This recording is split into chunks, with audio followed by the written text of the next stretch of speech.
Hello students, welcome back to elite mathematics classes. Student, previous lecture में हमने discuss किए थे आपसे एक्सरसाइज 9.1 के क्वेश्चन नंबर 4 तक। आज हम डिस्कस करेंगे आगे क्वेश्चन। सो स्टार्ट करते हैं क्वेश्चन नंबर 5 के साथ।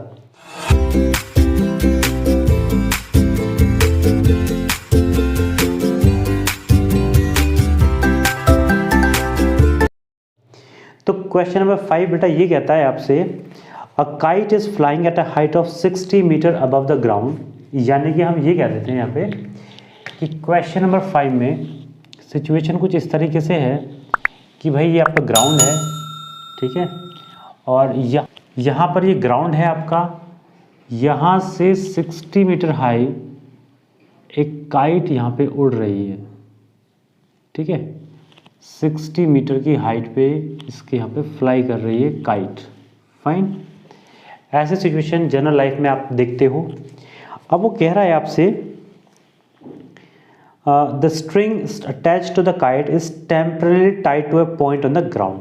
यानी कि टेम्परली हमने एक पॉइंट, जो काइट की जो स्ट्रिंग है बेटा इस तरीके से आ रही होगी, राइट, और वो एक पॉइंट ग्राउंड पी पे मान लो हमने उसको टाई कर दिया, यानी कि बांध दिया है हमने, ठीक है।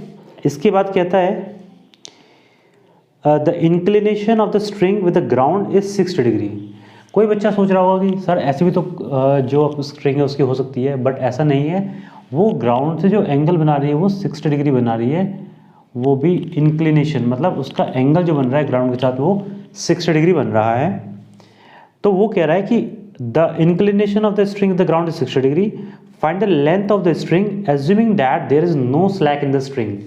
इसका मतलब ये है कि जो ये वाली स्ट्रिंग हमारे पास इसके अंदर स्लैक नहीं है, यानी कहीं पे वो मुड़ी हुई नहीं है, बिल्कुल स्ट्रेट है, राइट। क्योंकि उन्हें बांधा हुआ है, वो उड़ रही पतंग, तो वो स्ट्रेट वायर में ही होती है, यानी कि स्ट्रेट स्ट्रिंग उसकी होती है।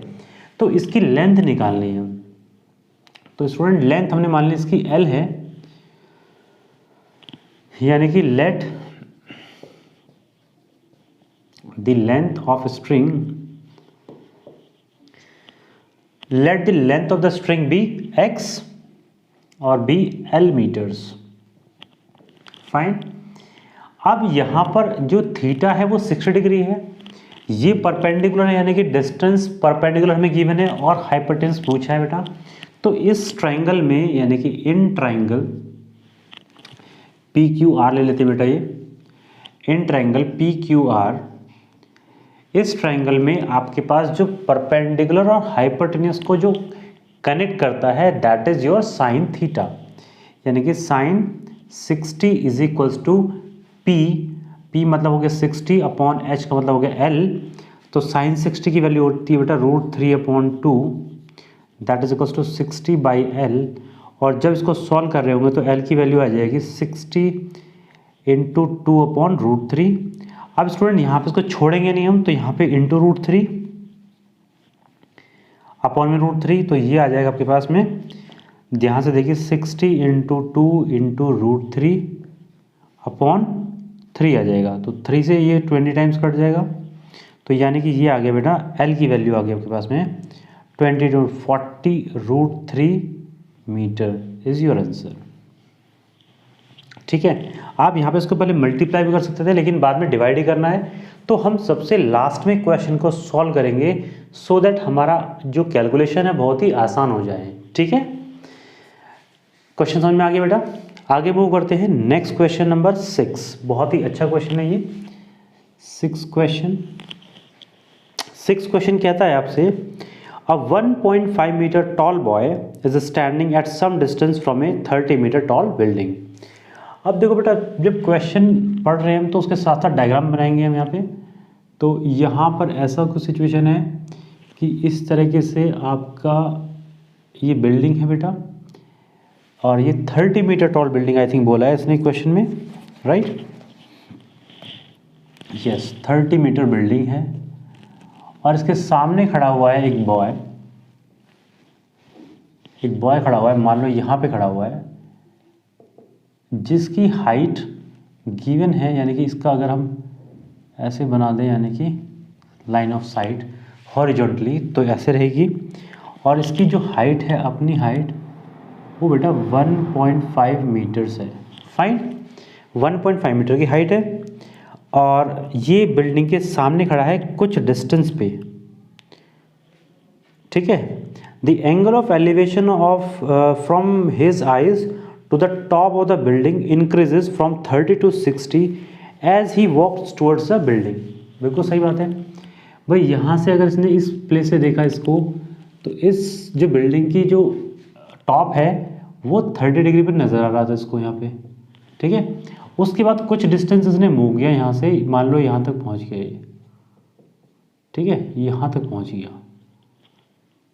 तो इतना मूव करने के बाद जब इसने बिल्डिंग को देखा तो ये बिल्डिंग की जो बेटा इंक्लिनेशन था वो था 60 डिग्रीज। फाइन, ऐसी सिचुएशन है।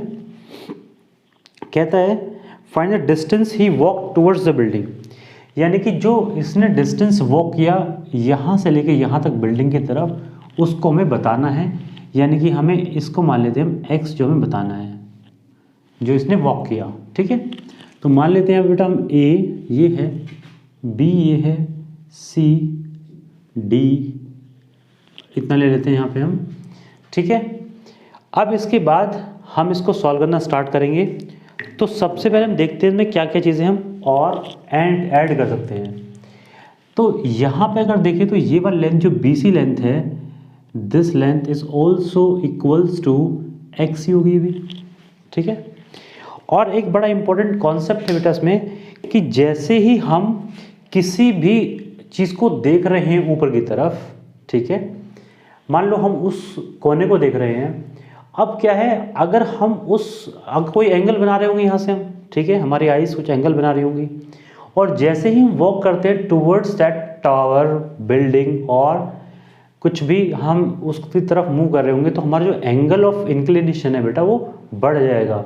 यानी कि जैसे ही आगे चलेंगे तो हमें और उस कोने को देखने के लिए और ऊपर मूव करनी पड़ेगी अपनी नज़रों को, ठीक है। तो इसीलिए जब हम किसी की तरफ मूव करते हैं और हमें वो टॉप देखना है उसका, उसी पॉइंट पे देख रहे हैं जिस पॉइंट पे यहाँ से देख रहे थे, तो हमारा एंगल डेफिनेटली बढ़ेगा ही बढ़ेगा, ठीक है।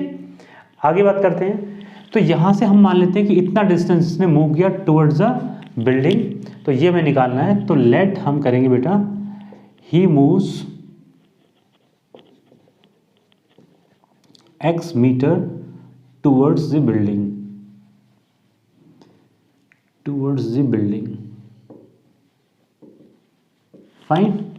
अब दो ट्राइंगल है हमारे पास, इनको ही लेकर के हमें सॉल्व करना है। जो इंपॉर्टेंट चीज़ है इसमें बेटा, तो यहाँ पर ये जो चीज़ है ना, यहाँ से लेकर के यहाँ तक का जो डिस्टेंस है वो अब थोड़ा रिड्यूस हो जाएगा, क्योंकि 1.5 तो ये है और 30 ये है, यानी कि 30 माइनस 1.5 दैट इज 28.5 मीटर की लेंथ इतनी रह जाएगी इसकी, AD, राइट। अब हमारे पास दो ट्राइंगल्स हैं, तो पहले हम लेंगे इन ट्राइंगल, कोई सा भी ले सकते हो आप, ACD ले लेते हैं हम। ACD में बेटा हमें निकालनी है क्या, tan 60 लगा देंगे इसमें, that is perpendicular, that is 28.5 बेटा। जो AD है हमारे पास इस छोटे वाले ट्राइंगल में, ये वाली लेंथ लेंगे हम AD, that is 28.5 upon CD। तो tan 60 की वैल्यू होती है √3, that is 28.5 upon CD। Fine. तो यहाँ से हम CD निकाल रहे होंगे, CD कितना होगा 28.5 अपॉन √3। इसको इक्वेशन नंबर 1 मान लीजिए। इसको सॉल्व करने की अभी ज़रूरत नहीं है हमें, आगे चल के देखते हैं क्या बनेगी बात। नाउ इन ट्राइंगल अब लेंगे हम दूसरा बड़ा ट्राइंगल ABD, ठीक है। ABD ट्राइंगल में क्या करना है हमें बेटा, तो ABD में हमें tan 30 लेना पड़ेगा।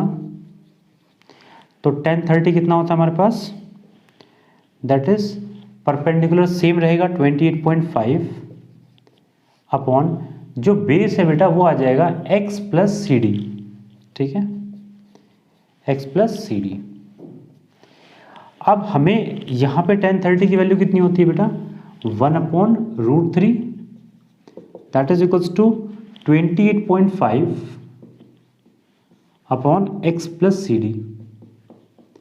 यानी कि हम कह सकते हैं यहाँ पे x plus C D is equals to 28.5√3, इतना बोल दिया हमने यहाँ पे। अब हमें सी डी तो चाहिए नहीं, हमें चाहिए सिर्फ x की वैल्यू। तो हमने क्या किया, यहाँ से फर्स्ट से इसको पुट किया, यानी कि x प्लस 28.5/√3 इक्वल्स टू 28.5√3। यहाँ से इसको इधर भेजेंगे बेटा, तो x इक्वल्स टू 28.5√3 और -28.5/√3। हमने मना किया था आपको सॉल्व करने के लिए, इसीलिए किया था क्योंकि यहाँ पे उसकी वैल्यू को हम सॉल्व करना थोड़ा आसान होगा। कैसे होगा, तो x इक्वल्स टू 28.5 हमने कॉमन ले लिया यहाँ पे, it will be √3 - 1/√3, that will be equals to 28.5, यहाँ पे एलसीएम लेंगे तो √3 आएगा बेटा, √3 × √3 इज 3 - 1 28.5 3 - 1 2/√3। अब देखो यहाँ पे भी सॉल्व मत करिए अभी, और यहाँ पे हमें रैशनलाइज करना पड़ेगा, तो ये भी इंटू √3 और अपॉन में भी √3। इसके बाद यहाँ पे देखते हैं हम, तो x की वैल्यू कितनी आ जाएगी, 28.5 × 2/√3। तो अब अच्छा यहाँ पे तो बेटा 3 आएगा नीचे, और यहाँ पे आ जाएगा √3 इधर, √3। अगर हम 28.5 को मल्टीप्लाई करें डायरेक्टली तो 57 आएगा, √3/3, ये आ जाएगा 19, तो बेटा x की वैल्यू आ जाएगी 19√3 metre, and that will be the answer for this question. ठीक है, हमें तरीके से क्वेश्चन को सॉल्व करना है, क्वेश्चन हार्ड नहीं होता। ये जितने भी तरीके क्वेश्चन है जिसमें 2 एंगल आ रहे होंगे बेटा, हमेशा दोनों ही ट्राइंगल चूज करने पड़ेंगे हमें, और 99.99% आपको जो क्वेश्चन होगा ना वो सिंपल इन 2 ट्राइंगल को यूज करके होगा, और 10 और कॉट लगा करके क्वेश्चन सॉल्व हो जाएगा। बस थोड़ा सा बेसिक कॉन्सेप्ट लगाने की ज़रूरत है आपको। ठीक है स्टूडेंट, आई होप ये क्वेश्चन आपको क्लियर हो गया होगा। नेक्स्ट वीडियो मिलेंगे आपसे और डिस्कस करेंगे next question. So till then take care and bye bye.